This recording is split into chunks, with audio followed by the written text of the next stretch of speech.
નમસ્તે અજયભાઈ. જય નમસ્તે. જિનેન્દ્ર. નમસ્તે, જય જિનેન્દ્ર.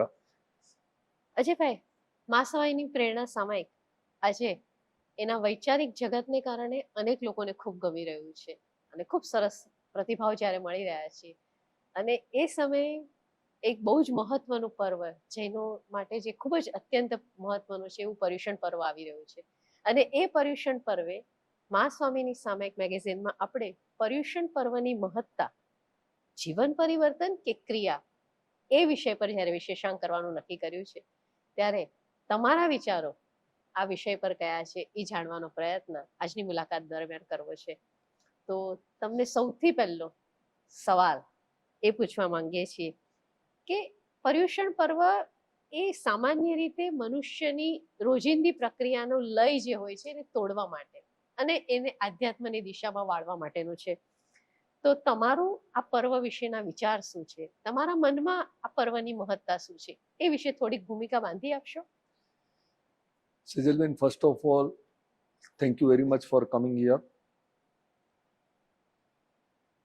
હું મારા વિચારો જણાવું એ પહેલા એક ક્લેરિફિકેશન કરી લેવું બહુ જરૂરી છે.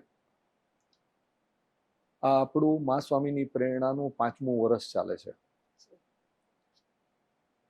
અને જે જાતનો પ્રતિસાદ આપણને મળેલો છે, આપણી પ્રિન્ટ કોપી 11,000 સુધી પહોંચી ગઈ છે. ઈ કોપીની તો વાત જ નથી કરતો. અને એને માટે જો ખરેખર કોઈ વ્યક્તિ મારા ઉપકારી હોય, જેની તરફ મારે ગ્રેટિટ્યુડ એક્સપ્રેસ કરવું હોય, કે જેને મારે હૃદયથી થેન્ક્સ કહેવું હોય, તો એ બીજું કોઈ વ્યક્તિ નથી પણ સેજલબેન આપ પોતે છો. So thank you very much. Thank you very much. બીજું કે અત્યાર સુધીની સમાજ શ્રેણીમાં વાર્તાલાપ કરવા માટે આપણે ગુરુ ભગવંતોનો સાથ લીધેલો અને કદાચ આ વખતે પણ ગુરુ ભગવંતોનો સાથ લેશું. પણ એક નાનકડું બીજું ક્લેરિફિકેશન પણ કરવું જરૂરી છે કે હવે આ 5મા વર્ષથી એક બંધ તોડવો જરૂરી છે. હવે થોડાક ક્રાંતિકારી વિચારો, થોડાક ક્રાંતિકારી સબ્જેક્ટો લાવવા બહુ જરૂરી છે. અને આપણા બંનેની જે રીતે વાતચીત થઈ એ પ્રમાણે એમ લાગેલું કે ગુરુ ભગવંતોને કદાચ આ જાતના ક્રાંતિકારી વિચારો પબ્લિકની સામે મૂકવામાં થોડી અડચણ પણ પડે છે, થોડો પ્રોબ્લેમ પણ આવે છે. એટલે આપણે ગુરુ ભગવંતોનો કદાચ વાર્તાલાપ ચાલુ રાખશું, પરંતુ અમુક સબ્જેક્ટ ઉપર આપણને લાગે છે એ પ્રમાણે આપણે કદાચ મારી સાથે વાર્તાલાપ કરશું અને એના ભાગરૂપે આ પહેલો વાર્તાલાપ થઈ રહ્યો છે. So thank you very much. Paryushan પર્વ એકચ્યુઅલી તમે જોવા જાઓ ને તો હિન્દુ સંસ્કૃતિ કે ઇવન ક્રિશ્ચન સંસ્કૃતિ, દરેક સંસ્કૃતિની અંદર સમાજમાં સાંસ્કૃતિક વિચારો લાવવા માટે ટાઈમ ટુ ટાઈમ એક જાતના અનેક પર્વો ગોઠવવામાં આવેલા છે. તમે વિચાર કરો કે ક્રિશ્ચનોમાં મેરી ક્રિસમસ અને હેપી ન્યૂ યર કરવામાં આવેલું છે અને તમે જો એમાં ડીપર જાઓ તો તમને લાગશે કે એની પાછળનો પણ ઉદ્દેશ્ય છે ને એ એક જાતનું માણસની માણસાઈ બહાર આવે એની માટેનો છે. ઓકે, અનફોર્ચ્યુનેટલી શું થાય છે કે વિચારો ભૂલાઈ જાય છે, એ પાછળનો ઉદ્દેશ્ય ભૂલાઈ જાય છે, હેતુ ભૂલાઈ જાય છે અને ફક્ત ને ફક્ત એ પર્વ બની જાય છે. અને એટલા માટે જ જ્યારે આપણે આ મા સ્વામીની પ્રેરણાની સમાજ શ્રેણીમાં આ પર્યુષણ પર્વ ઉપર જ્યારે કર્યું ત્યારે મને પહેલો વિચાર આવેલો કે ઓલમોસ્ટ સમજણો થયો ત્યારથી દર વર્ષે હું પર્યુષણ પણ ઉજવી રહ્યો છું અને સંવત્સરી પણ ઉજવી રહ્યો છું. ઓકે, અને મા સ્વામીને મળ્યો એ પહેલા હું મારા પરમ પૂજ્ય ગુરુદેવ નરેન્દ્ર મુનિની સાથે ઓલમોસ્ટ અરાઉન્ડ 34-35 વર્ષ હતો. તો 34-35 વર્ષ સુધી મેં એમની સાથે સંવત્સરીને પર્યુષણ ઉજવેલી. પણ મારામાં ખરેખર કોઈ ફરક આવેલો તો નહોતો આવ્યો. મા સ્વામી એક જુદી જ રીતે, અને કેટલીક વાર એટલા માટે હું હસતા હસતા કહું છું કે જે કામ ગુરુદેવ એક બાપ તરીકે નહીં કરી શક્યા ને, એ મા સ્વામી એક મા તરીકે કરી ગયા. મારા જીવનમાં કમ્પ્લીટ પરિવર્તન એણે લાવી દીધું. તો મારો વિચાર એ છે કે ફક્ત ને ફક્ત એક ગાડરિયા પ્રવાહની જેમ, ઘેટાના પ્રવાહની જેમ આપણે ક્રિયાઓ કરતા રહીએ, આપણે પર્વને ઉજવતા રહીએ, આપણે પછી એને કહીએ કે પર્વાધિરાજ પર્યુષણ છે આ તો, ઓકે, નામ ગમે તે આપી દો, ઓકે, પણ ખરેખર એ આપણા જીવનને એક ટચ કરી જાય, એક નાનકડી ક્રિયા પણ જો ટચ કરી જાય તો એ આશય છે પર્વાધિરાજ પર્યુષણનો, કે જેની અંદર હું તમને ખરેખર જો એક કમ્પેરેબલ એક્ઝામ્પલ આપું તો જે બુદ્ધ ભગવાનની 10 દિવસની જે રિટ્રીટો થાય છે વિપશ્યનાની, એ 8 દિવસની હોય કે 10 દિવસની હોય, પણ એ જે 10 દિવસની રિટ્રીટની અંદર તમે મન, વચન અને કાયાથી સંપૂર્ણપણે શૂન્ય અવકાશમાં આવી જાઓ, બરાબર છે. હું માનું છું કે પર્વાધિરાજ પર્યુષણનું મહત્વ અહીંયા છે કે 8 દિવસની અંદર ખરેખર આપણે સાત્વિકતા લઈ લઈએ, સમતા ભાવ લઈએ, ફક્ત 8 દિવસ સાત્વિકતા લઈ લઈએ, સમતા ભાવ લઈ લઈએ, સહજ ભાવ લઈ લઈએ, સમભાવ લઈ લઈએ, સંતોષ લઈ લઈએ, તમારે શબ્દ જે મૂકવા હોય મૂકજો. તો મને લાગે છે કે એ 8 દિવસ આપણા માટે એવા પવિત્ર થઈ જાય કે આપણા જીવનમાં સંપૂર્ણ બદલાવ આવી શકે. બહુ સરસ વાત કરી અજયભાઈ તમે, કે 8 દિવસની એક આખી ભાવના મનુષ્યમાં રોપાવી જોઈએ અને એનાથી એમના જીવનમાં આ બદલાવ આવવો જોઈએ. પણ આ પર્વનું જેને આપણે મહાપર્વ અથવા આપણા માટે બહુ જ મહત્વનો દિવસ છે, જેનો ઉલ્લેખ પણ તમે કર્યો, સંવત્સરી અને ક્ષમાપના. તો તમારા મતે ક્ષમાપનાનું મહત્વ શું છે? અને તમને ખરેખર એવું નથી લાગતું કે ક્ષમાપના જેવું પર્વ એ જીવનમાં અત્યંત આવશ્યક છે? સમજી લઈએ ને તો ક્ષમા જેવો બીજો કોઈ શબ્દ નથી. તો આખી વસ્તુ છે જે એ આપણે જો ભગવાન મહાવીરનો જો ધર્મ સમજીએ, મારે આ શબ્દ ન બોલવા જોઈએ, પણ આપણે ભગવાન મહાવીરના નામને વટાવી ખાધું છે અને ખાઈએ છીએ અત્યારે. પછી શ્રાવક હોય, શ્રાવિકા હોય કે સંત-સતીજી હોય, બરાબર છે. અને જ્યાં ભગવાનના નામને વટાવી ખાવાની વાત આવે છે ત્યાં મારા હિસાબે એ ધર્મ બહુ લાંબો ટકતો નથી.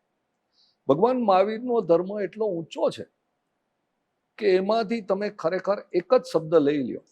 હું ક્ષમા પર 2 મિનિટમાં આવું છું, પણ એક જ શબ્દ લઈ લ્યો સંતોષ, એક જ શબ્દ લઈ લ્યો કે દાન,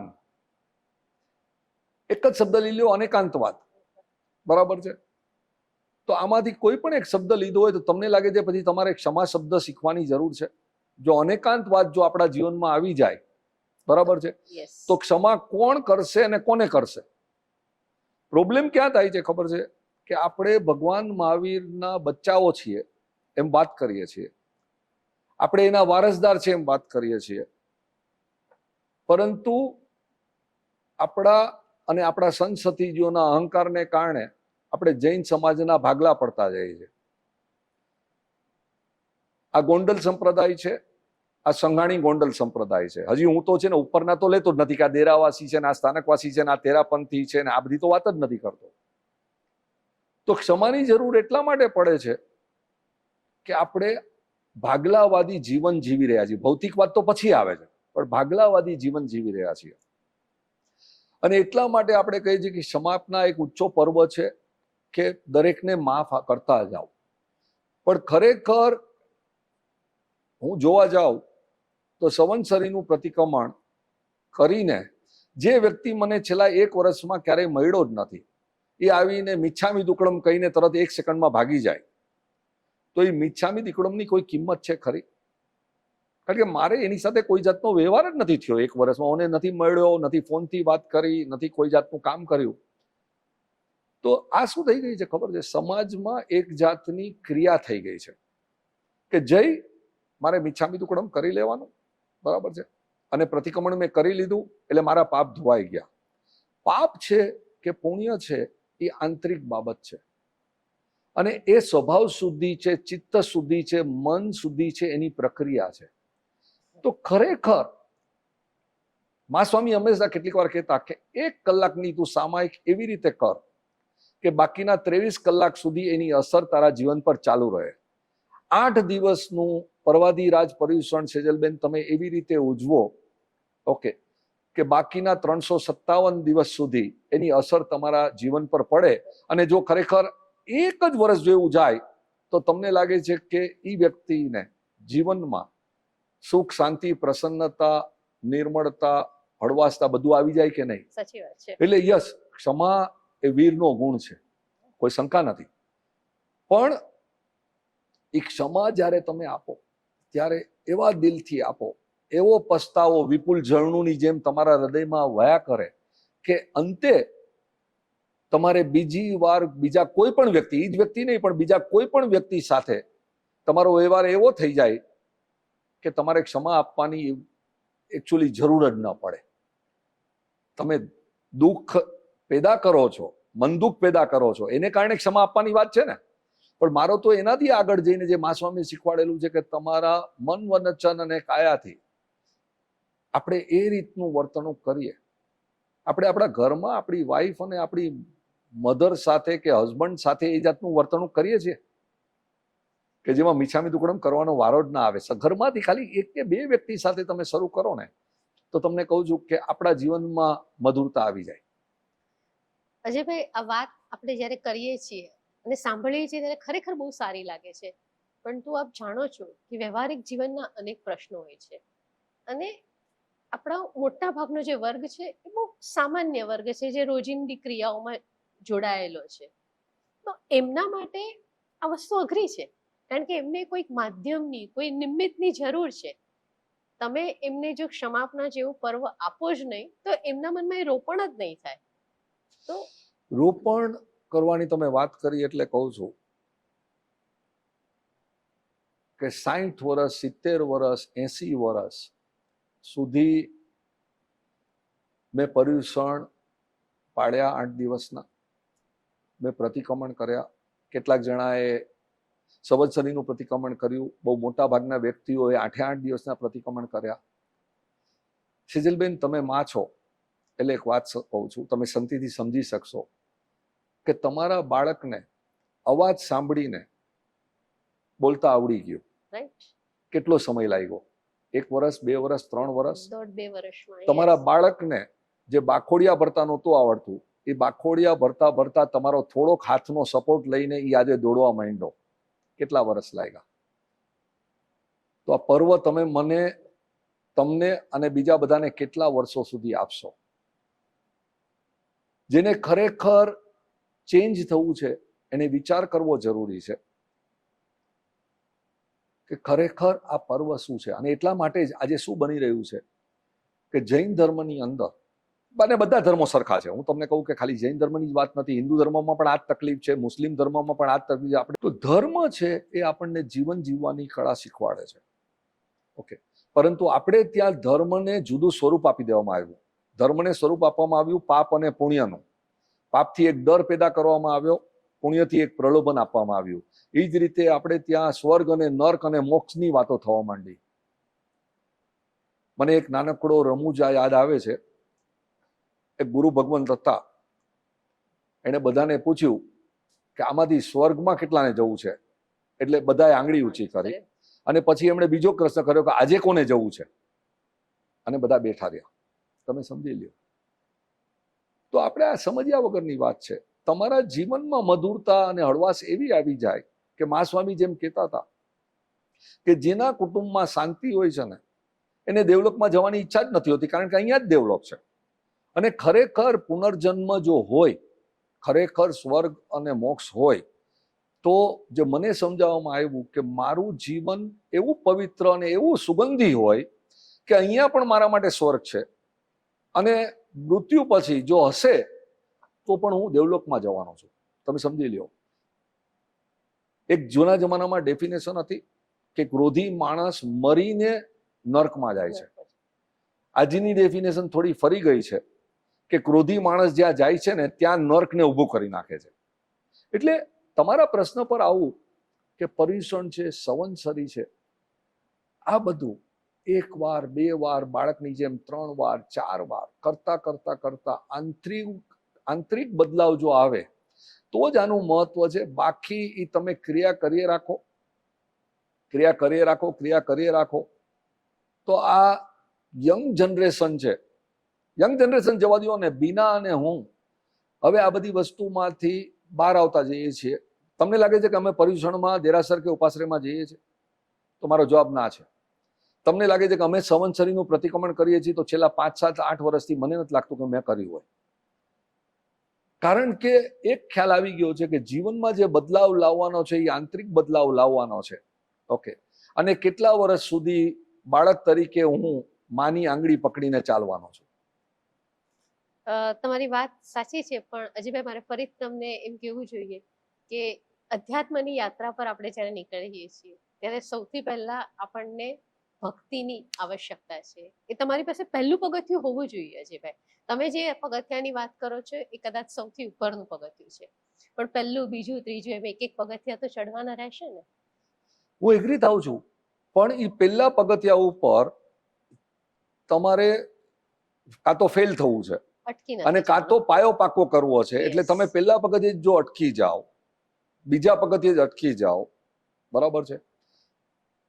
ઇનફેક્ટ જો તમે જીવનમાં જોવા જાઓ, સેજલબેન, તમે પોતે પીએચડી ને ડોક્ટરેટ છો એટલે તમને આ બધો ખ્યાલ હશે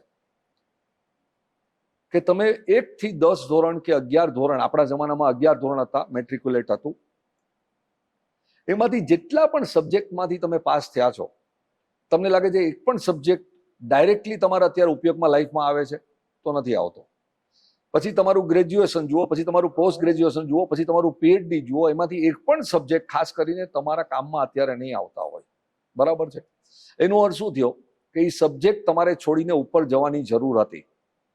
જો તમે એ સબ્જેક્ટને જ પકડી રાખ્યા હોત તો મને લાગે છે હું સિવિક્સ ભણેલો તો કે જ્યોમેટ્રી ભણેલો, એ સિવિક્સ અને જ્યોમેટ્રીનો આજે તો કોઈ ઉપયોગ જ નથી, હિસ્ટ્રીનો આજે કોઈ ઉપયોગ જ નથી. પણ એણે મારા બ્રેનને ડેવલપ કર્યું, મારામાં ઉદારતાને વિશાળતા લઈ આવ્યા.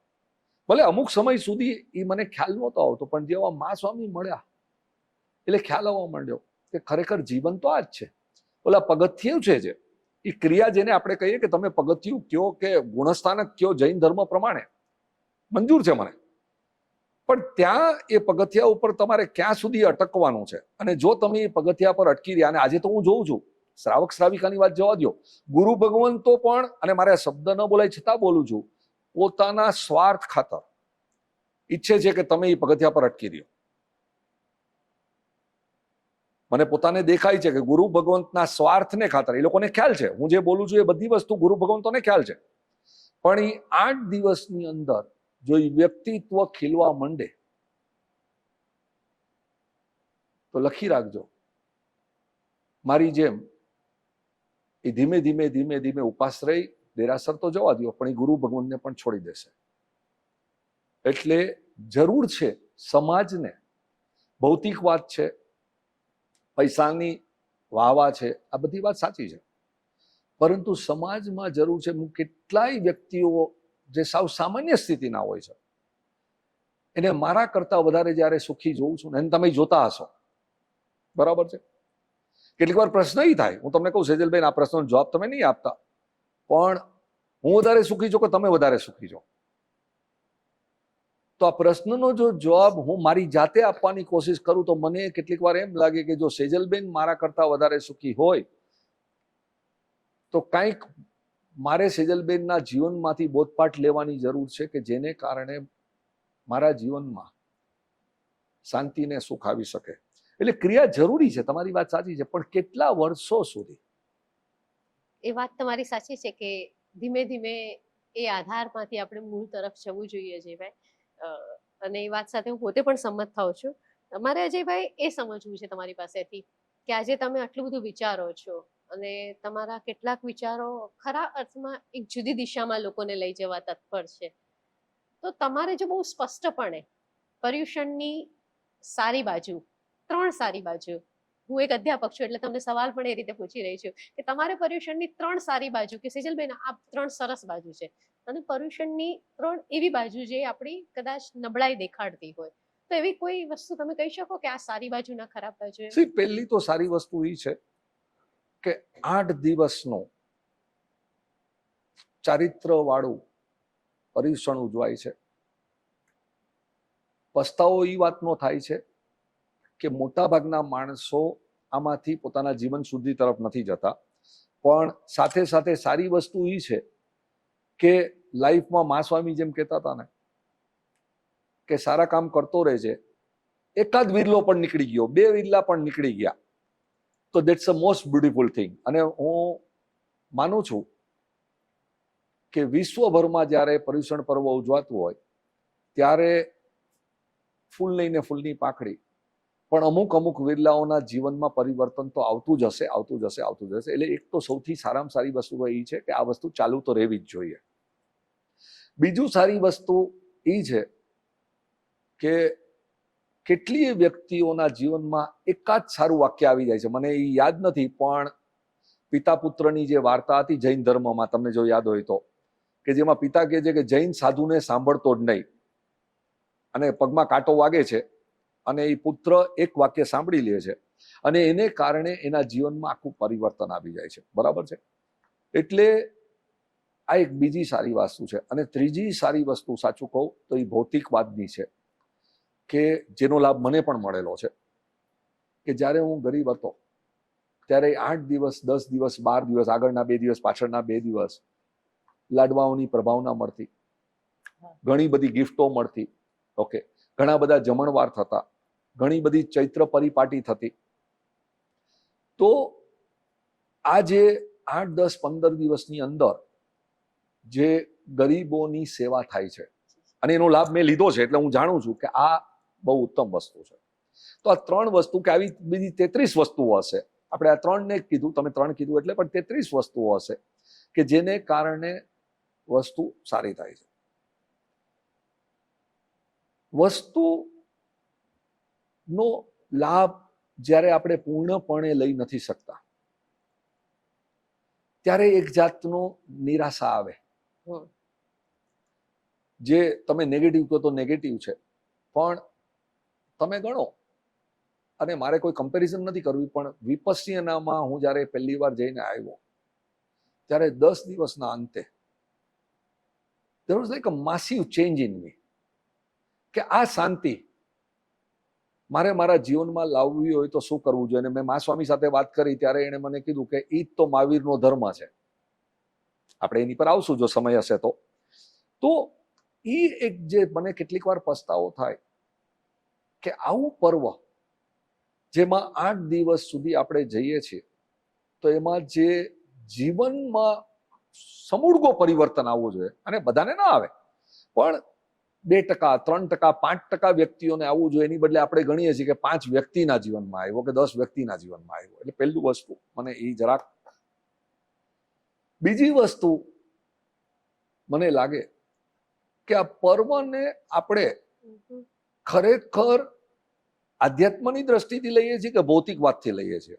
તમે જોવા જાઓ તો સંઘ હોય, સંપ્રદાય હોય, ટ્રસ્ટીગણો હોય કે ઇવન સંતો હોય, એ આ પર્વમાં સૌથી વધારે પૈસા કેવી રીતે ભેગા કરવા એ તરફ જવા માંડ્યા છે. બરાબર છે? ઇવન તમે જોવા માંડો કે કઈ રીતે મારું નામ મોટું થાય, કઈ રીતે અમારા સંઘનું નામ મોટું થાય, આ બધા તરફ જે જવા માંડ્યા છે, એને કારણે જે ખરેખર જીવનમાં બદલાવ આવવો જોઈએ એ બદલાવની આશા જ ઘટતી જાય છે. અને તમે એનાથી આગળ વધીને તમે જુઓ ખરેખર કે જૈન ધર્મ એટલો ઊંચો ધર્મ છે, પરંતુ જો મને જે રીતે મા સ્વામીએ એ ધર્મને સાદા 12 શબ્દોમાં સમજાવી દીધો, ઓકે, એ રીતે જો સમજાવવામાં આવે તો હું માનું છું કે દરેકને શાંતિ જોઈએ છે, દરેકને સુખ જોઈએ છે. ઓકે, કેટલાક એવા લકી માણસો હોય સેજલબેન કે જે જન્મથી એ ગુણ લઈને આવેલા હોય. ઓકે, મા સ્વામી હતા, મને દેખાતું હતું કે એની પાસેથી જન્મથી એ ભોળા હતા, હળુજીવ હતા. બરાબર છે? આજની વ્યક્તિઓને તમે ખાલી એટલું પૂછો કે કબૂતરને શું કરવા ચણ નાખવામાં આવ્યા આટલા વર્ષો સુધી, ગાયને માતા શું કરવા કહેવામાં આવી, હાથી અને કાચબાનું મહત્વ શું છે, તો આ બધી વસ્તુઓ આપણામાંથી ઉડી ગઈ છે, આપણામાંથી ઉડી ગઈ છે. રહી શું ગયું છે ખબર છે? કે વ્યાખ્યાનમાં જઈને બેસી જવાનું, સારા કપડાં પહેરીને જવાનું, સારા દાગીના પહેરીને જવાનું. એટલા માટે જ કેટલીક વાર છે ને, મારે આ બોલવું ન જોઈએ, પણ હું જ્યારે બીનાનું જીવન જોઉં કે 15 વર્ષથી એણે કીધું કે મારે દાગીનો જીવન પર્યંત મારે બંધ છે. અમારે હમણાં 2 જણની વાત થતી હતી અને 6 મહિના પહેલા એણે મને ગાઈડ કર્યો. મારા જીવનમાં જો ખરેખર મા સ્વામી પછી જો કોઈ વ્યક્તિ જે મને ગાઈડ કરનાર હોય તો બીના છે. ભલે કદાચ આર્ટિક્યુલેટ નથી કરી શકતી મારી જેમ. એણે મને કીધું કે અહીંથી આપણને જો કોઈ નીચે પાડે તો એક ફક્ત ને ફક્ત અહંકાર અને ઉદ્ધતાએ પાડે એમ છે. એટલે અમે 2 નિર્ણય લીધા હમણાં, અને આ પબ્લિકલી મને આ તમે ઓપોર્ચ્યુનિટી આપી છે એટલે હું બોલવા માંગુ છું કે આ જીવન પર્યંત અમે કોઈનું પણ બહુમાન સ્વીકારશું નહીં, જીવન પર્યંત. ઓકે, અને કોઈનું બહુમાન કરશું પણ નહીં. અમારે બહુમાન જોતું જ નથી, કારણ કે અમને જે રીતે મા સ્વામી કહેતા હતા, અમારે સારા મનુષ્ય બનીને આ દુનિયામાંથી વિદાય લેવી છે. અને બીજી વસ્તુ કે આ જીવન પર્યંત અમે ટ્રસ્ટીશીપ, કમિટી મેમ્બરશીપ કે કોઈ પણ પદવી નહીં લઈએ. બંને જણા, અમારા જીવનમાં ખાલી 2 જ જણા છીએ અમે. તો આ જે કરવાનું છે એ આ છે કે જીવનમાં ક્ષણે ક્ષણે જેમ જેમ તમે ઉપર આવતા જાઓ, જેમ જેમ તમારું નામ થતું જાય, એમ તમારે વધારે ને વધારે સાવચેતી રાખવાની છે. કારણ કે હવે મા સ્વામીએ જે શીખવાડેલો ધર્મ છે એ દાન છે, તપ છે, શીલ સદાચાર છે કે ભાવ છે, એ લેવલ પર લગભગ તમે ગણો કે પહોંચી ગયા. પણ હવે એ ભાવમાં પરિવર્તિત શું થશે કે જેમ જેમ તમે આગળ વધો છો ને એમ તમારામાં ઉદ્ધતાઈ ને અરોગન્સ આવતી જશે, તમારામાં ઈગો ને અહંકાર આવતો જશે. તો એનાથી બચવા માટે નવા નવા શસ્ત્રો છે એ તમારે ગોઠવવા પડશે. તો આ એક નવું આખું છે ને, આપણે વ્યક્તિ નથી રહેવાનું, આપણે વ્યક્તિત્વ આપણું બનાવવાનું છે. સરસ અજયભાઈ, સરસ વાત કરી. અને આખો પદ અને લાલસાનો જે મોહ છોડવાનું તમે જે નિર્ણય લીધો છે, તમે ને બીનાબેને મળીને, એનું ખરેખર મને અનુમોદના કરવાનું મન થાય છે. તમે જે પિતા અને પુત્રની જે વાત કરતા હતા, એ પ્રબુદ્ધ રોહિણીયમ નાટકની તમે વાત કરતા હતા, એમાં એ વાત આવે છે. અજયભાઈ, તમારી આ વાત મને સમજાય છે કે પર્યુષણ પર્વને એક તરફ તમે એની મહત્તા પણ સમજો છો અને બીજી તરફ તમે જોઈ શકો છો કે એના અમુક પ્રશ્નો પણ તમે કહ્યા કે આ પ્રશ્નો હોવા જોઈએ. તો આજે આપણી પાસે 2600 વર્ષનો ઇતિહાસ છે અજયભાઈ, અને આપ જાણો છો કે દરેક જૈન આ સેલિબ્રેટ કરવા માટે ખૂબ ઉત્સુક હોય છે. તો આટલું બધું આપણી પાસે સમૃદ્ધિ છે, તમે પોતે માનો છો કે આપણા મૂળ તત્વો બહુ સ્ટ્રોંગ છે, તો આપણે ક્યાં ચૂક્યા અજયભાઈ? આપણે ચૂક્યા છીએ એક જ વસ્તુ પર સેજલબેન, કે ધર્મને આપણે નંબર 1 કોમ્પ્લિકેટેડ કરી નાખ્યો. તમે સમજી લ્યો કે મા સ્વામીએ મને ખાલી 4 પ્રશ્નો પહેલા આપેલા. હવે તમે રમણ મહર્ષિની જો બુક્સ વાંચો, અને મેં એનો ઘણો ઊંડો અભ્યાસ કરેલો છે, કે જે કૃષ્ણમૂર્તિની બુક વાંચો તો એમાં પ્રશ્નો આવે છે કે હું કોણ છું, ક્યાંથી આવ્યો છું, ક્યાં જવાનો છું. આ બધી છે ને ડિફિકલ્ટ વાતો છે. મા સ્વામીએ મને ખાલી 4 જ પ્રશ્નો આપ્યા.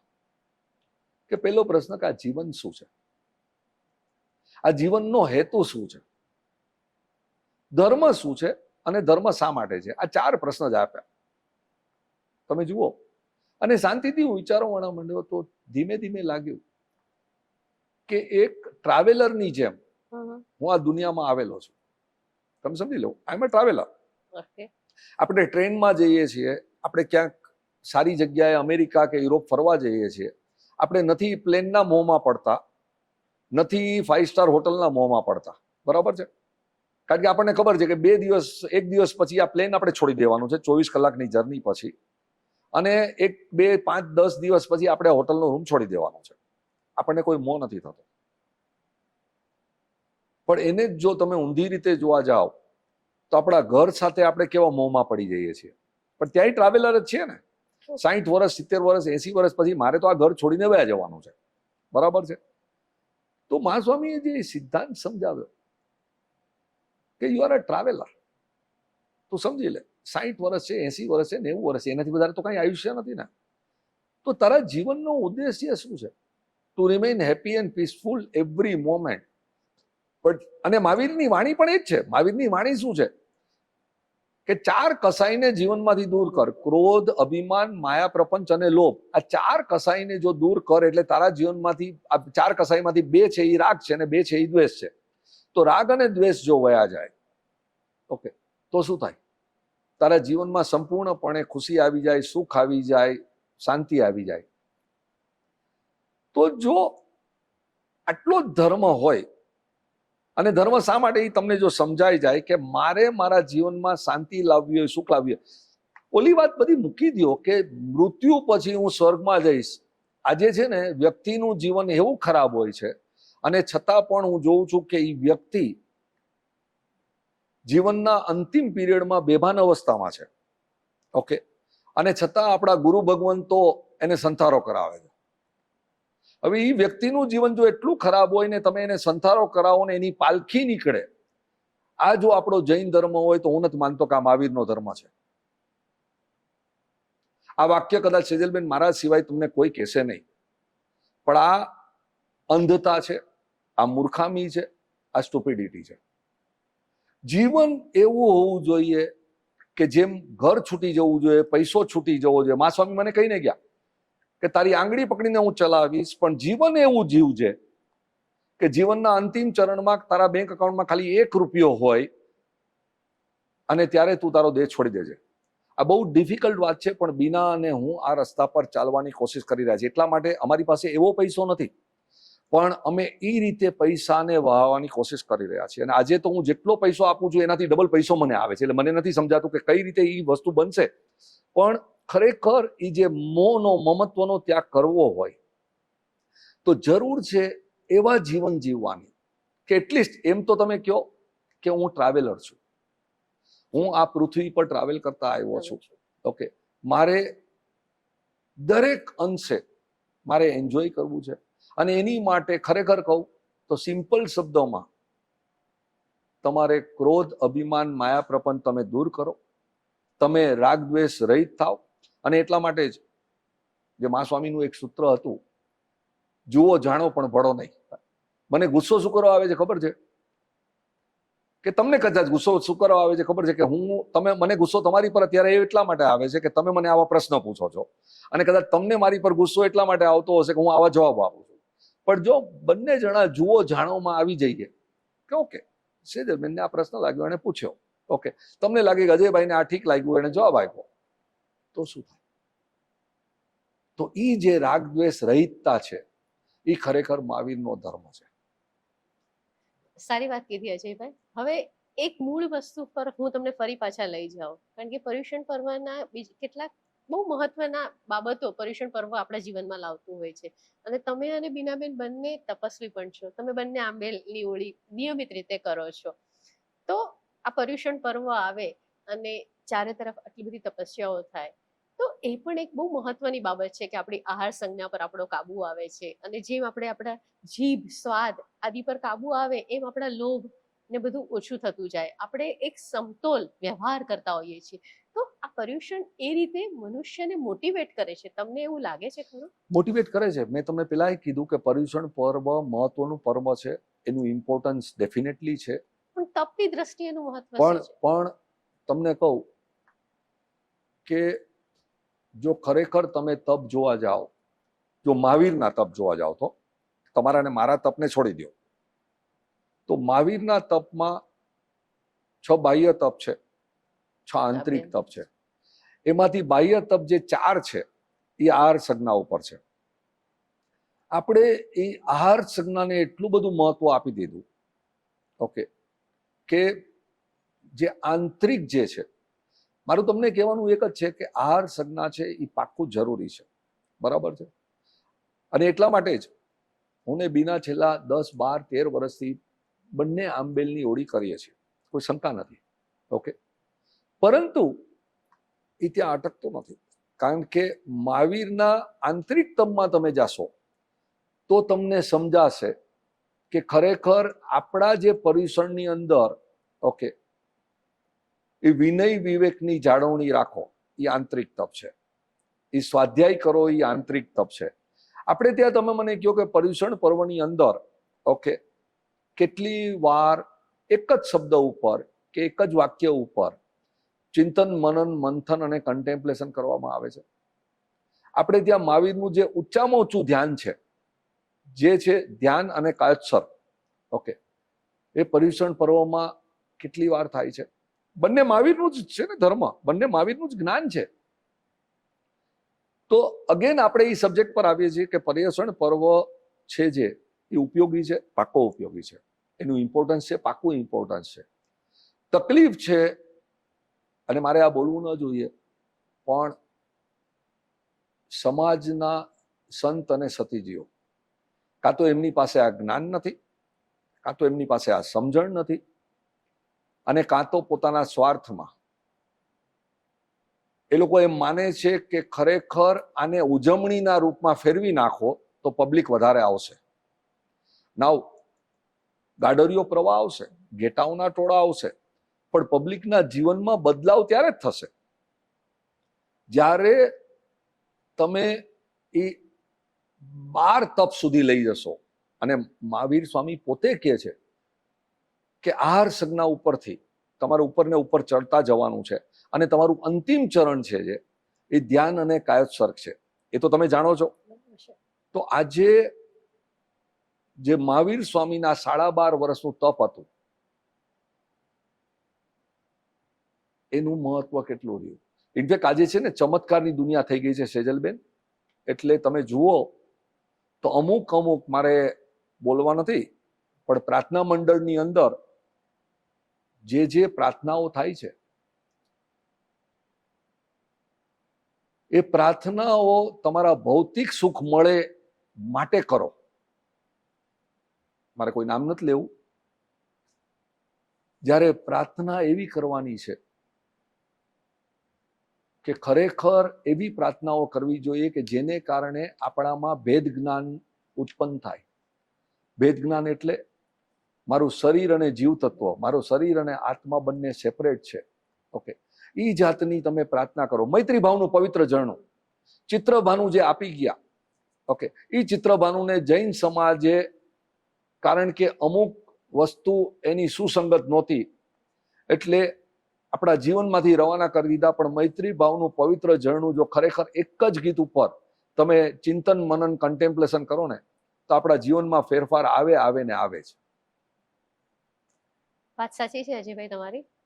મુખ્ય વાત એ છે કે એ ઘણી બધી વસ્તુ ધર્મમાં એક વ્યવહારિક પક્ષ છે, અને પછી છેલ્લે એને નિશ્ચય ધર્મ તરફ આપણે લઈ જઈએ છીએ. તો કેટલીક વસ્તુ વ્યવહાર માટે પણ આવશ્યક હોય છે અજયભાઈ.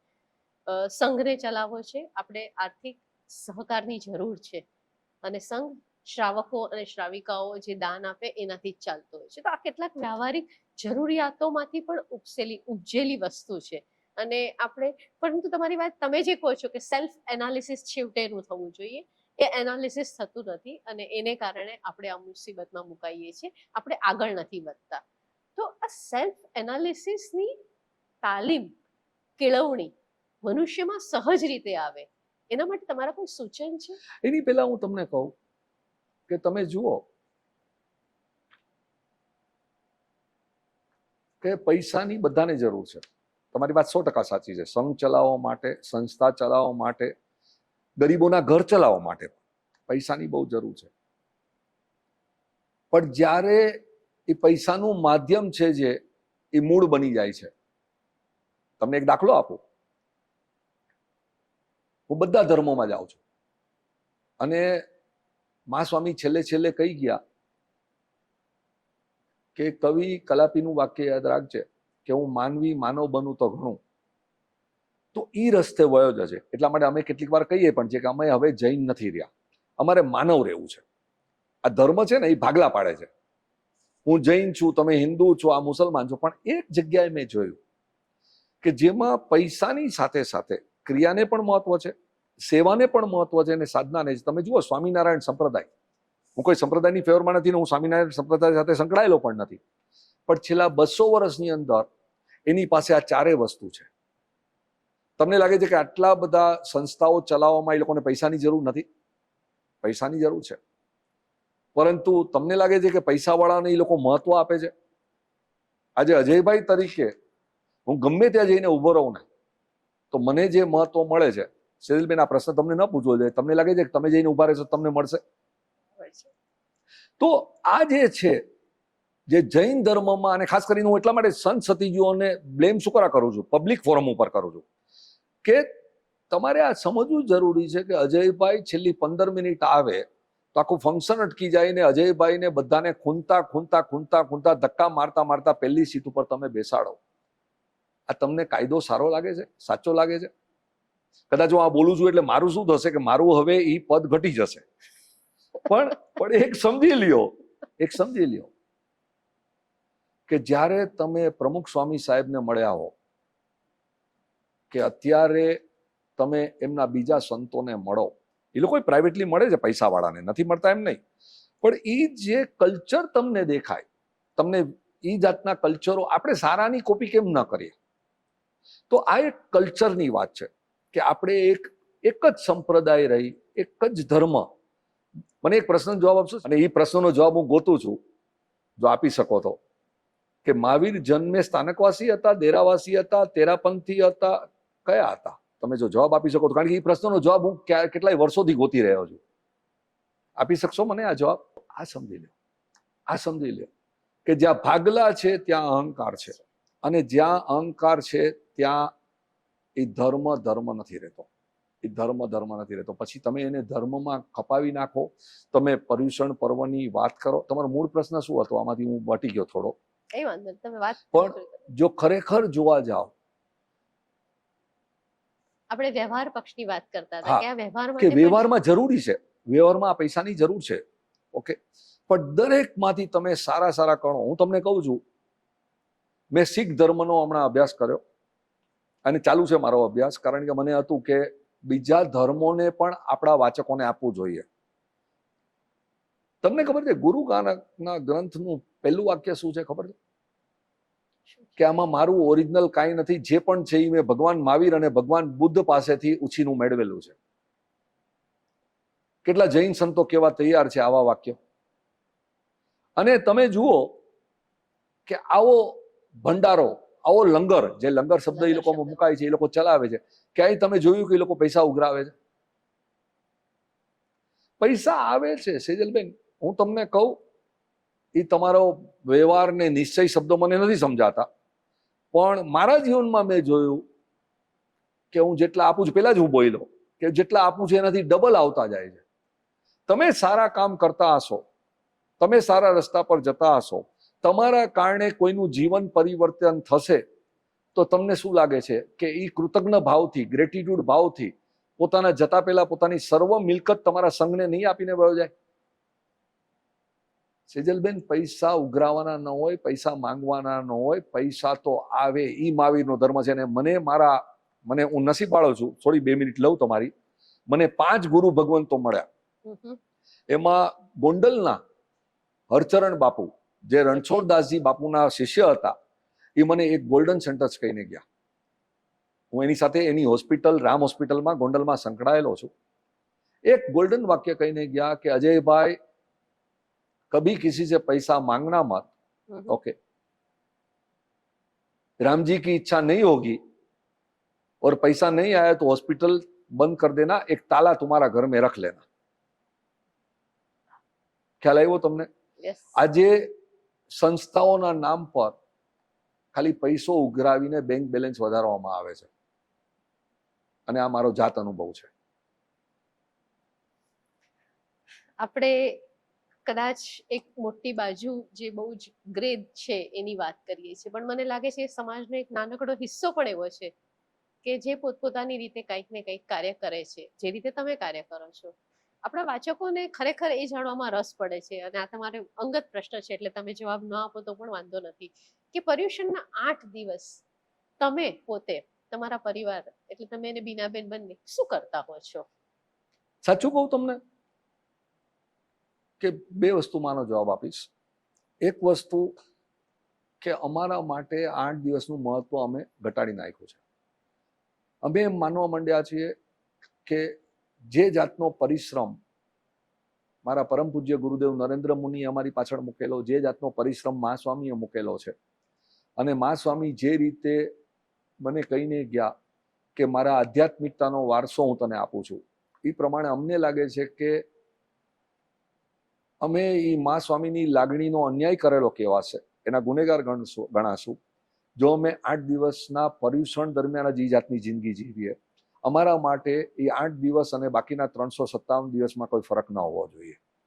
એટલે અમારું જીવન અમે એવી રીતે આગળ વધવાની કોશિશ કરી છે. એમાં ભૂલ થાય છે. આજે પણ થાય છે, ગઈકાલે પણ થતી હતી ને આવતીકાલે થશે.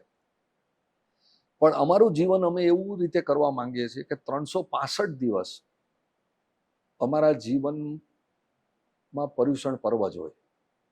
365 દિવસ. બીજું કે એવા કેટલાય દિવસો આવે છે, 8 દિવસ જ નહીં. આંબેલની ઓળી અમે કરીએ છીએ તો 9 દિવસ 2 વાર વર્ષમાં એ આવે છે. એ દિવસોની અંદર અમે શાંતિથી બેસીને ખાલી એ જ વાત કરીએ છીએ કે આપણા જીવનમાંથી આપણે 4 કસાયો ઓછા કેટલા કર્યા અને આગળ વધ્યા કે નહીં, પ્રગતિ કરી કે નહીં. દરેક લેવલ છે, દરેક બિઝનેસ છે, એનું અંતે તો વર્ષે સર્વૈયું થાય છે કે તમે કેટલું કમાણ અને કેટલું ગુમાવ્યું. તો આપણા જીવનમાંથી આ વર્ષે આગલા વર્ષ કરતા આપણે ક્રોધ, અભિમાન, માયા, પ્રપંચ અને લોભ કેટલા દૂર કર્યા. એ 4 વસ્તુ દૂર કરવા માટે આપણા જીવનમાં આપણે દાન, તપ, શીલ, સદાચાર અને ભાવ કેટલા વધાર્યા. અને એનાથી આગળ વધીને જે મા સ્વામી કહેતા હતા કે અંતિમ ચરણમાં ભેદ જ્ઞાન થકી અદ્વૈત ભાવમાં વયો જશે કે દરેકે દરેક જીવ એ તું પોતે છો. બરાબર છે? તો એ અદ્વૈત ભાવમાં જવા માટે મૈત્રી, કરુણા, દયા અને અનુકંપા, આ 12 જ શબ્દ છે મારા જિંદગીમાં. ક્રોધ, માન, માયા, લોભ, દાન, તપ, શીલ, ભાવ અને મૈત્રી, કરુણા, દયા અને અનુકંપા.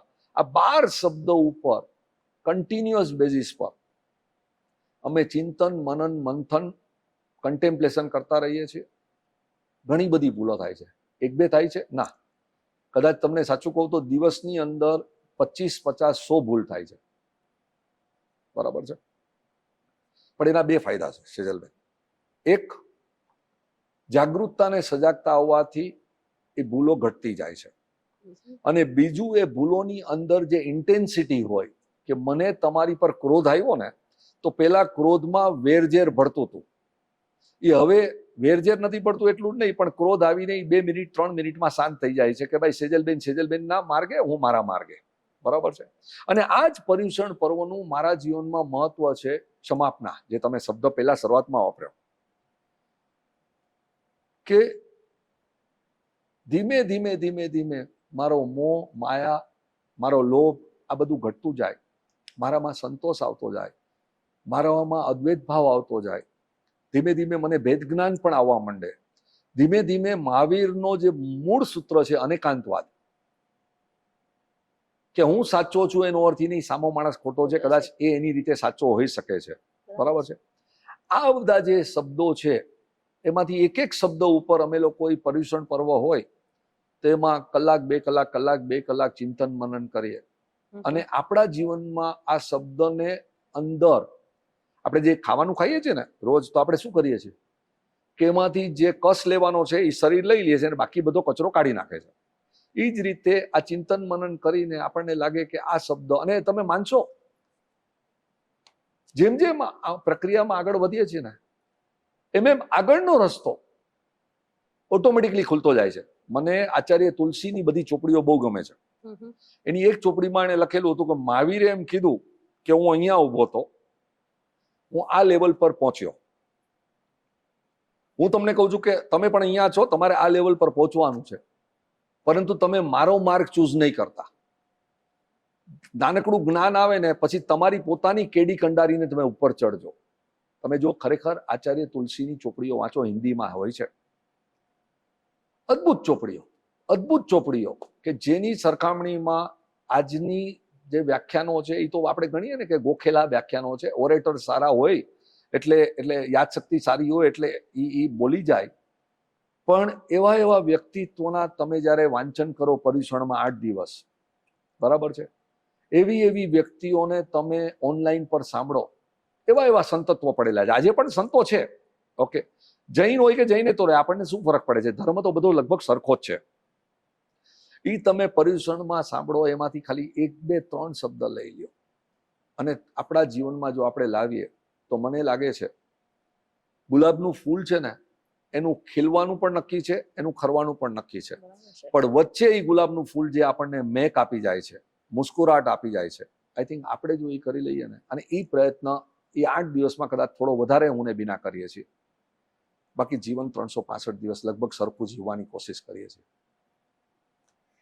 અજયભાઈ, હજી એક સવાલ આની સાથે જોડાયેલો છે. તમે તમારા મુલાકાત દરમિયાન 2-3 વખત એવું કહ્યું કે તમારે 5 ગુરુદેવનો તમે કહો તો નરેન્દ્ર મુનિ, મહાસ્વામી, હરચરણ બાપુ અને મારા બાકીના જીવનમાં 5 ગુરુદેવ આવ્યા, અને ખરેખર હું બહુ નસીબવાળો છું કે 5 એક ઉત્તમ કક્ષાના ગુરુદેવ હતા, જેને તમે કહો, મારી ભાષામાં કહું તો હું માનું છું કે 5 ને મારી ભાષામાં કેવળ જ્ઞાન હતું. કેવળ જ્ઞાન એટલે શું? ફક્ત જ્ઞાન.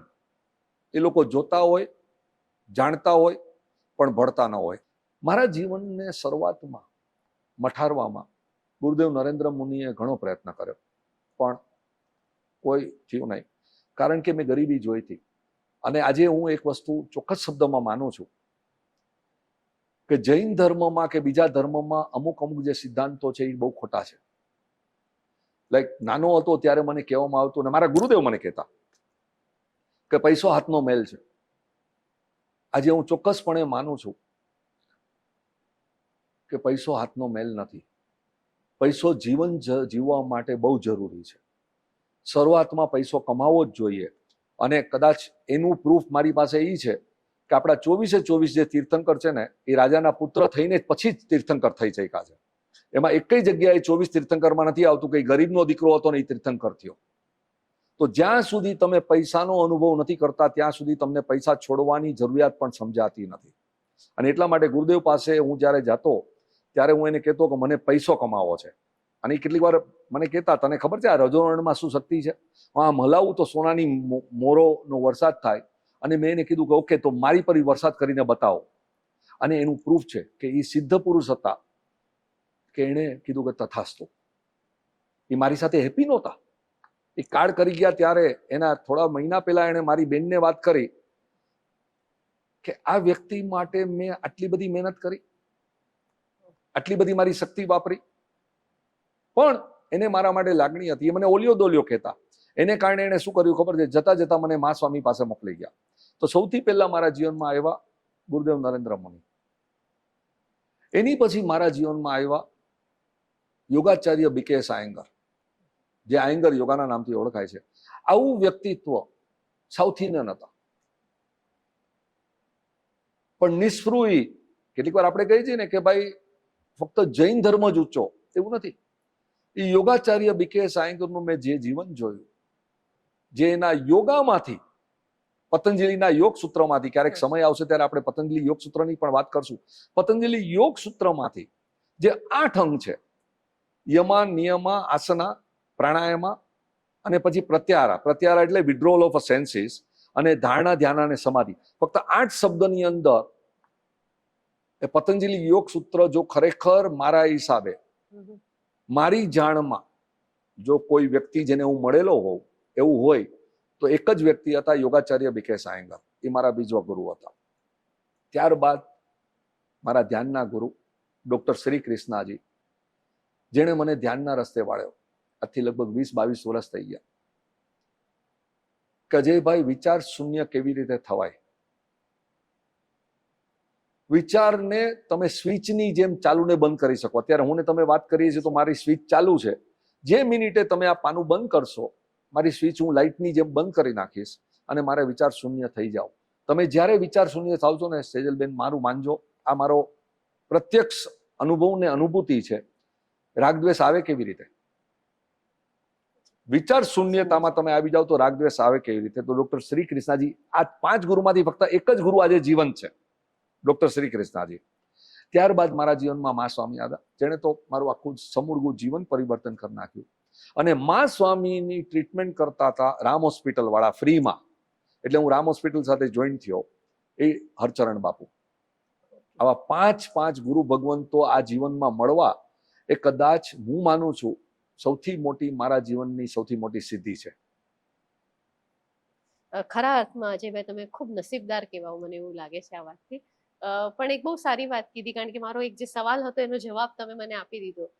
અને મારો સવાલ ખરા અર્થમાં તો એવો પૂછવાની હતી તમને કે તમે આ બધી આટલી વાત કરો છો, પણ એ તમે આજે જીવનમાં આટલી સમૃદ્ધિ પામ્યા પછી વાત કરો છો. આપણો મોટા ભાગનો જે વર્ગ છે એ મીડિયમ ક્લાસ લોકોથી ભરાયેલો છે, જે ખરેખર ધર્મના આચરણમાં માનતા હોય છે અને એ લોકો જ વધારે ધર્મનું અનુસરણ કરતા હોય છે. તો એમના માટે ધર્મ એક આઈડેન્ટિટી છે અને ખાસ કરીને આ પર્યુષણ પર્વ એ એમના જીવનમાં એક ઉત્સવ હોય છે અજયભાઈ. તો એ ઉત્સવ એમના માટે આવશ્યક છે અને જ્યારે ઉત્સવ આવશ્યક હોય ને ત્યારે ઘણીવાર પરિવર્તન ન બને. એ એમના માટે ભલે 8 દિવસની ક્રિયા છે પણ એમના માટે એ 8 દિવસ એક કંઈક કરવા માટેનું નિમિત્ત બની જાય છે. તો આવા સમયમાં એ લોકો પરિવર્તન વિશે વિચારે, એ વિચારવું થોડું આપણી અપેક્ષા વધારે પડતી નથી? કદાચ છે, પણ હું તમને શું કહું ખબર છે, તમે જે પેલા કીધું એ જ વાતમાં હું સહમત થાઉં છું કે 8 દિવસના પર્યુષણની અંદર કઈ રીતે 40, 50, 60, 70, 80 લાડવાની ચોરી કરીને આપણા ઘરે લાવીને 8 નહીં પછી બીજા 8 દિવસ એટલે 16 દિવસ સુધી ખાવા, એનું જીવંત ઉદાહરણ તમારી સામે બેઠો છે અને મને કોઈ એનો રંજ શોખ નથી. ઓકે, હવે તમે વિચાર કરો કે સંવત્સરીમાં ફૂલની ને ફોલની પાખડીના જીવદયાનો ફાળો હું ઉઘરાવતો અને એમાંથી પાવલીને આઠાના મારા ખિસ્સામાં સરકાવીને લઈ લેતો હતો.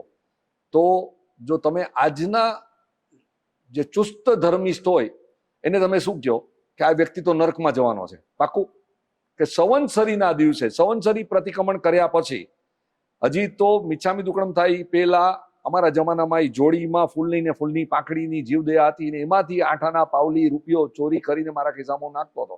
એ અજય શેઠ છે. આ કહેવાની મારી નૈતિક હિંમત છે, જરૂર છે, પરંતુ આ કોના જેવું છે? અગેન મારો પ્રશ્ન એ જ આવે છે કે ભારત વર્ષના દરેક છોકરાઓને ભણાવવાની આપણી જવાબદારી છે કે નહીં? આપણી ફરજ છે, બરાબર છે. પણ તમે કહો કે બધાને પહેલા સ્ટાન્ડર્ડમાં જ ભણાવવાના અને પહેલા સ્ટાન્ડર્ડમાં જ રાખવાના, બીજા સ્ટાન્ડર્ડમાં જ ભણાવવાના, બીજા સ્ટાન્ડર્ડમાં જ રાખવાના, તો ત્યાં કંઈક આપણી સિસ્ટમ ખોટું કરે છે, તમને સમજાય છે? નાઉ ધેર ઇઝ અ પોસિબિલિટી કે કેટલાક છોકરા 5મી ભણીને ઉઠી જશે, બરાબર છે, કેટલાક છોકરા 10મી ભણીને ઉઠી જશે, કેટલાક એસએસસીમાં ફેલ થઈ જશે, કેટલાક ખાલી કોલેજ સુધી જઈ શકશે. પણ જો આપણે આપણા જીવનનો જો વ્યવહારિક જો એનો ઉકેલ કરીએ કે 5મા ધોરણમાં જે ફેલ થયા છે એને તમે કહેશો કે હવે તમે મરી જાઓ, તો એના માટે શું કરવાનું છે? તો જે વિચાર હું કરું છું એ જ ધર્મના રસ્તે આપણે સૌ સાથે મળીને કરી શકીએ છીએ. મેં વિચાર શું કર્યો ખબર છે કે એ લોકોને વોકેશનલ ટ્રેનિંગ આપો, એ લોકોને ડ્રાઇવિંગ શીખવાડો, એ લોકોને પ્લમ્બિંગ શીખવાડો કે જ્યાં એજ્યુકેશનની બહુ જરૂર નથી. હમણાં આપણે અંબીવેલીમાં કર્યું કે અંબીવેલીમાં જેટલા હાઉસકીપર છે એના છોકરાઓને સમય જેમ બદલાય છે એમ આપણે કીધું કે તમને ટ્રાવેલિંગનો, ફીનો, રહેવા કરવાનો, ખાવા પીવાનો બધો ખર્ચો હું આપવા તૈયાર છું, બરાબર છે. એક જ વ્યક્તિ કરે છે આ, પણ બધાને ઇંગ્લિશ મીડિયમમાં લોનાવાલામાં શિફ્ટ કરો. 75 છોકરાઓ ત્યાં શિફ્ટ થયા. હવે મને પ્રશ્ન પૂછવામાં આવ્યો કે આ 75 છોકરાઓ તમને શું લાગે છે કે પોસ્ટ ગ્રેજ્યુએટ થશે, ચાર્ટર્ડ એકાઉન્ટન્ટ બનશે? મારા જીવનનો આન્સર શું હતો તમારે સાંભળવો છે? આ 75 છોકરામાંથી કદાચ એક પોસ્ટ ગ્રેજ્યુએટ થયો, એક ડોક્ટર થયો, એક એન્જિનિયર થયો, એક ચાર્ટર્ડ એકાઉન્ટન્ટ, ખાલી એક જ છોકરો આમાંથી કોઈ પણ ડિગ્રી લઈ આવ્યો. તમને લાગે છે મારા પૈસા વસૂલ છે? બરાબર, પહેલી વાત. બીજી વસ્તુ, આ 75 છોકરાઓને ઇંગ્લિશ બોલતા આવડશે એમાં તો પાક્કું છે. તો એ લોકોને ડ્રાઈવર તરીકે સારી નોકરી મળશે કે નહીં? Because he is a English speaking. એ લોકોને 5 સ્ટાર હોટલમાં વેઇટર તરીકેની સારી નોકરી મળશે કે નહીં? કારણ કે he can speak in English. તમે સમજી લો, ઇંગ્લિશમાં વાત કરી શકે છે, બરાબર છે. તો એ લોકોનું ભવિષ્ય જે થવાનું છે એનાથી થોડું મેં ઉજળું કર્યું કે નહીં? તો મારો પ્રશ્ન આ જ આવે છે કે તમે અનુષ્ઠાનો બંધ નહીં કરાવો. હું કહેવા જ તૈયાર નથી કે તમે આ અનુષ્ઠાનો બંધ કરાવો, તમે પર્યુષણને કેન્સલ કરી નાખો, તમે આ કરો, ના. મારું કહેવાનું એ છે કે સમાજના શ્રેષ્ઠીવર્યો, સમાજના સંતો, જે આપણામાં 4 કીધું છે ને, સંત, સતી, શ્રાવક અને શ્રાવિકા, આ ભેગા થઈને આ પર્યુષણને માં એક એવો બદલાવ લાવવાની કોશિશ કરો કે પેલા જે 5 માણસો કે 10 માણસો આખા દુનિયામાંથી માં પરિવર્તિત થતા હતા એ 10ની બદલે 100 થાય કે 200 થાય. જે અનુષ્ઠાનો જ ખાલી કરતા હતા એને થોડીક અનુષ્ઠાનની વધારે સમજણ આવે, અને બાકીના 70, 80, 90% છે ને એ ન સમજે તો ન સમજે, પણ કાંઈક આપણો પ્રયત્ન આ માધ્યમથી, આ વાતચીતથી, આ મેગેઝિન ચાલુ કરવાનું કારણ શું છે કે જે વસ્તુ આપણને મા સ્વામીએ ફ્રીમાં આપી દીધી, આ ગુરુ ભગવંતોએ ફ્રીમાં આપી દીધી, અને જે વસ્તુ આપણને સમજાય છે એ વસ્તુ તમને લાગે છે કે આપણે પણ કોઈને ફ્રીમાં આપીએ અને થોડા ઋણમુક્ત થઈએ? આ જ એનો ઉદ્દેશ્ય છે. બાકી તો લેવાનું શું છે, દેવાનું શું છે? હું ટ્રાવેલર છું, મને ખબર છે કે ભાઈ અચાનક ન્યૂઝ આવશે કે હું નથી, બધું અહીંયાનું અહીંયા રહી જવાનું છે. પણ આ કરવાનું કારણ આ છે. સરસ વાત કરી અજયભાઈ. અને હવે મારો એક છેલ્લો સવાલ છે, અને આ સવાલ એવો છે કે તમને પોતાને, તમને અને ખાસ કરીને બીનાબેનને, હું બંને માટે આ સવાલ તમને પૂછી રહી છું કે તમારું જીવન જે આજથી 40-50 વર્ષ પહેલા તમે જે રીતે પર્યુષણ સેલિબ્રેટ કરતા હતા, ઉજવતા હતા, અને આજે જે રીતે તમે કરી રહ્યા છો, તો તમને પોતાને એમાં પરિવર્તન દેખાયું છે? હું પરિવર્તનમાં એક વસ્તુ માનું છું. અને સાથે જ મારો સવાલ જોડી દઉં છું કે તમારા માટે પરિવર્તન શબ્દ એનો અર્થ શું છે? આ બંને સવાલનો જવાબ તમે સાથે આપો. જો પરિવર્તન નો જવાબ દરેક મિનિટે ફરતો જાય છે. બહુ સાચી વાત. બરાબર છે. It is a relative word. આ કોઈ એબ્સોલ્યુટ તો છે નહીં. યસ. જેમ જેમ તમે આગળ વધતા જાઓ એમ એમ હું તમને કહું કે પરિવર્તન તમારી જિંદગીમાં, તમે 4થા ધોરણમાં માની લો નંબર 1 આવ્યો તો તમે ખુશ હશો, પણ 5મું ધોરણ પાસ કરવાનું છે ને, ગ્રેજ્યુએશન પાસ કરવાનું છે ને, તો તમારે ઉપર ચડવાનું છે. તો આ પરિવર્તનનો અર્થ છે. પરંતુ મને જે મા સ્વામીએ સાદા શબ્દોમાં પરિવર્તન સમજાવ્યું છે એ છે કે દરેક લેવલમાં તારી સુખ, શાંતિ અને પ્રસન્નતાની માત્રા વધતી જવી જોઈએ. બરાબર છે. પરિવર્તન ઈ છે ને, એટલા માટે જ મને મા સ્વામીનો એ સિદ્ધાંત બહુ જ ગમેલો છે. એણે મને એકવાર કીધું, અહીંયા વાંદો ચાલી રહ્યો છે, એને મરાય કે નહીં? તમારો મારો જવાબ શું આવે? ન મરાય. પણ મારો સ્વભાવ પહેલેથી ક્રાંતિકારી છે, એટલે મેં કીધું મરાય. મચ્છર અહીંયા બેઠું હોય તો મરાય કે ન મરાય? મેં કીધું મરાય. કારણ કે મચ્છરને તમે ઉડાડવાની ટ્રાય કરશો તો એનો સ્વભાવ છે મચ્છરનો કે આપણા શરીર પર આવીને બેસીને પાછું આપણને કરડશે. તો નક્કી કોણ કરે કે આ વાંદાને મરાય કે ન મરાય? હવે સાચું કોણ નક્કી કરે? એણે મને એક જીવનનો સિદ્ધાંત સમજાવ્યો સેજલને, કે જીવનમાં હાઈ લેવલની ધીમે ધીમે ધીમે ધીમે ઓનેસ્ટી લાવતો જાઓ. એ ઓનેસ્ટી થકી, પ્રમાણિકતા થકી જાગૃતતા ને, સજાગતા ને, અવેરનેસ લાવતો જાઓ. બરાબર. અને જે કાર્ય કરતા પહેલા, કરતી વખતે અને કર્યા બાદ ઓનેસ્ટીથી, પ્રમાણિકતા બહુ ભાર આપ્યો એને, પ્રમાણિકતાથી ઓકે તારી શાંતિ, સુખ અને પ્રસન્નતા જળવાઈ રહી એ કાર્ય કરવાનું, બીજું કાર્ય નહીં કરવાનું. હવે આપણે લ્યો અહીંયા વાંદો છે, મરાય કે ન મરાય? તો જે જૈન કુળમાં મારો જન્મ થયો છે, મારા સંસ્કારો જૈનના છે, તો તમને લાગે છે વાંદો મારતા પહેલા, મારતી વખતે કે માર્યા પછી મારી સુખ, શાંતિ ને પ્રસન્નતા જળવાઈ રહે? ન જળવાઈ રહે તો વાંદો ન મરાય. તમારું અપમાન કરીને તમને ધક્કો મરાય કે નહીં? તો મારી સુખ, શાંતિ ને પ્રસન્નતા ધક્કો મારતા પહેલા, ધક્કો મારતી વખતે ને ધક્કો માર્યા પછી જળવાઈ રહે? ન જળવાઈ રહે તો ધક્કો ન મરાય. પણ આ પ્રિન્સિપલ જો ખરેખર પ્રમાણિકપણે તમે કરો તો તમને કહું, જીવનમાં જેને તમે પાપ શબ્દ વાપરો છો, હું પાપ શબ્દ નથી વાપરતો, 99.99% ટાઈમ જે આપણે ખોટા કામો કરીએ છીએ, ગવર્મેન્ટના ટેક્સની ચોરી કરાય કે ન કરાય, હું ટેક્સની ચોરી કરતા પહેલા, કરતી વખતે ને કર્યા પછી મને રાતના ઊંઘ નથી આવતી. તો આજે શું કરવા, મેં 30 વર્ષથી, 35 વર્ષથી, 40 વર્ષથી 1-2 નંબરના 1 રૂપિયો રાખ્યો નથી. આજે પણ તમે જુઓ કે જે પણ હું બિના કોન્ટ્રીબ્યુશન કરી છે પૂરા ચેકથી કરીએ છીએ. કારણ શું? કે આ સિદ્ધાંત જે અમને મળી ગયો એ લાઈફમાં દરેક જગ્યાએ, આ વિડીયોગ્રાફર નાના ભાઈઓ છે, એને હળદૂત કરાય? કારણ કે એના માટે નહીં, મારા માટે નથી કરવાનું. ત્યાં પાપ નથી. આપણો ધર્મ સમજાવે છે ત્યાં પાપ છે, કર્મની થિયરી સમજાવે છે ત્યાં પાપ નથી. સેજલભાઈ, ત્યાં છે કે મારી શાંતિ મારે ખોવી નથી. અને જેવું હું કોઈની પર ગુસ્સો કરું છું, જેવું કોઈનું અપમાન કરું છું, મારી પોતાની શાંતિ, સુખ ને પ્રસન્નતા વહી જાય છે. તો આ જે છે મારા માટે કે બીના માટે, અમે બંને આ માર્ગ પર ધીમે ધીમે ચાલી રહ્યા છીએ. સમય ઘણો લાગે છે, પરંતુ જે આચાર્ય તુલસીએ કીધું કે કેડી કંડારવાની ચાલુ થઈ ગઈ છે, અને જ્યારે કેડી કંડારવા માંડો છો ને સેજલબેન, ત્યારે જે આનંદની અનુભૂતિ થાય છે, પછી તમને લાગે છે કે તમે એ યાત્રા અટકાવશો રસ્તામાં, ચાન્સીસ નથી, એ અટકશે નહીં. અને એટલા માટે જ મારો મૂળભૂત સિદ્ધાંત હંમેશા આવે છે કે એક સ્ટેજ ઉપરથી ધર્મ જીવનમાં વયો જવો જોઈએ, સિદ્ધાંતો જીવનમાંથી વયા જવા જોઈએ, પ્રિન્સિપલો જીવનમાંથી વયા જવા જોઈએ. એ વસ્તુ તમારા જીવનમાં વણાઈ જવી જોઈએ, વણાઈ જવી જોઈએ. મા સ્વામી તો ત્યાં સુધી કહેતા હતા કે મને ભૂલી જજે, હું એક તત્વ છું, ગુરુ એક તત્વ છે, તારે જે ગુરુના તત્વોમાંથી જે સત્વ લેવાનું છે એ લઈ લેજે. અને એને તો એનાથી ઊંચી વાત કરી, મને કે તારાને મારામાં ગુરુ કોણ? તમારા હિસાબે મારાને મા સ્વામીમાં ગુરુ કોણ? મા સ્વામી. પણ એને મને ના પાડી એ કે અત્યારે હું ગુરુ છું, 5 મિનિટ પછી હું મૃત્યુની સૈયા પર હોઈશ. અને મને જાત અનુભવ થયો કે મૃત્યુ વખતે એમને એવી તકલીફ આવી કે એ અશાંતિનો ઉદય હતો, એવો અશાંતિનો ઉદય હતો. અને ત્યારે મારા મોઢામાંથી એક વાક્ય નીકળી ગયું કે માડી, આ તારા સિદ્ધાંતની વિરુદ્ધ છે. અને તમે માનશો, એના મોઢા પર તરત જ મારું વાક્ય, હું તો ગુસ્સામાં હતું, એ વાક્ય સાંભળીને એના મોઢા પર તરત જ ફેરફાર થયો.